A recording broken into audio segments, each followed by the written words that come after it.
Frank Sinatra was by far one of the most iconic singers during the 1940s to the 1990s, if not the millennium. He changed the idea of what big band style music genre is today.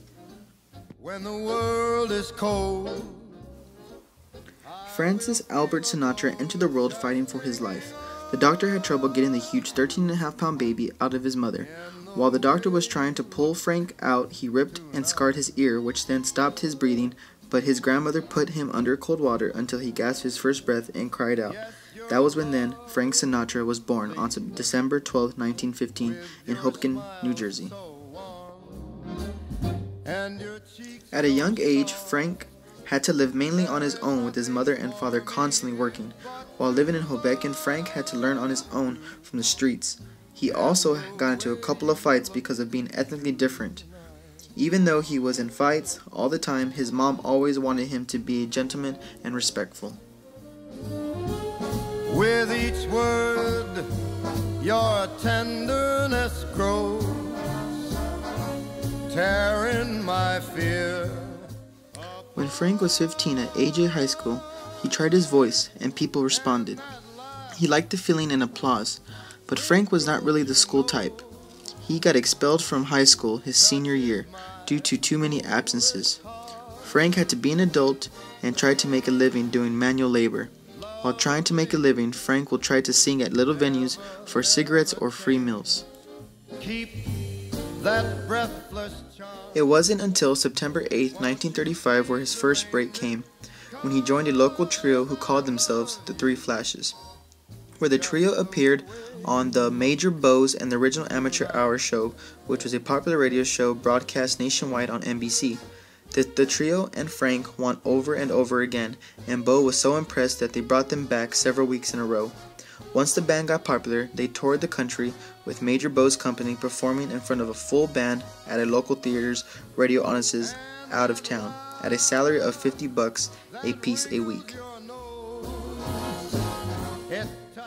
In December 1939, Tommy Dorsey gave Frank a job as a vocalist. By 1941, Frank Sinatra seemed to be everywhere. In 15 months, he had become the hottest new singing star in the country, especially towards the young crowd. Big band music was at its peak, which led Frank to win the Billboard Male Vocalist of the Year. Keeping on a hot run, Frank was thinking again of going solo. On December 7, 1941, Japanese attacked Pearl Harbor, and almost immediately Frank was drafted, but because of his punctured eardrum at birth, he was turned down. Frank was so angry that he didn't get enlisted, so he tried again and turned down again. August 28, 1942, Frank publicly announces on stage during the performance that he will be leaving the Dorsey Band and going solo.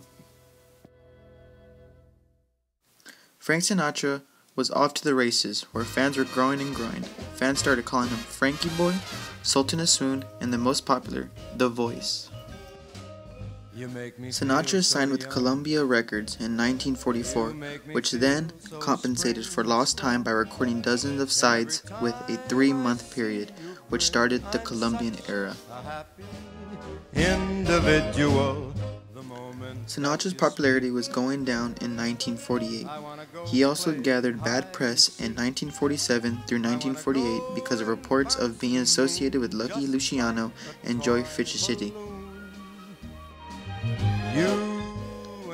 In 1951, Frank got a divorce to his first wife Nancy and immediately remarried actress Eva Gardner. In 1952, Frank's Columbia recording contract came to a close and it didn't get renewed. You make me feel so young. With switching to acting for a while, during the late 1950s and early 1960s, Sinatra frequently appeared on stage with the same core group, which was always Sammy Davis Jr. and Dean Martin, which were his close-knit band friends, known variously as the Clan, the Summit, and most popular, the Rat Pack. The trio performed a largely ad-libbed act of boozy humor and captured well in a recording of a 1962 performance at Chicago's Villa Venice nightclub. You make me feel so spring. Sinatra founded Reprise Records, which Sinatra went at a furious pace, making 14 albums of new material during the years of 1961 and 1963. Sinatra announced that his retirement in 1971 but only lasted a year, till he came back with 7 albums and was focusing more on live performances in the 1970s. He took the stage for the last time in December of 1995 at a Shrine Auditorium celebration of his 80th birthday. Frank Sinatra died at 10:50 p.m. at Cedars-Sinai Medical Center of an acute heart attack. He was 82 years old when he passed. Frank Sinatra will always be remembered as one of the best singers and showmen to ever live. His music will give happiness to the world and will never be forgotten. And even when I'm old and gray, I'm gonna feel the way I do today, 'cause you make me feel so young.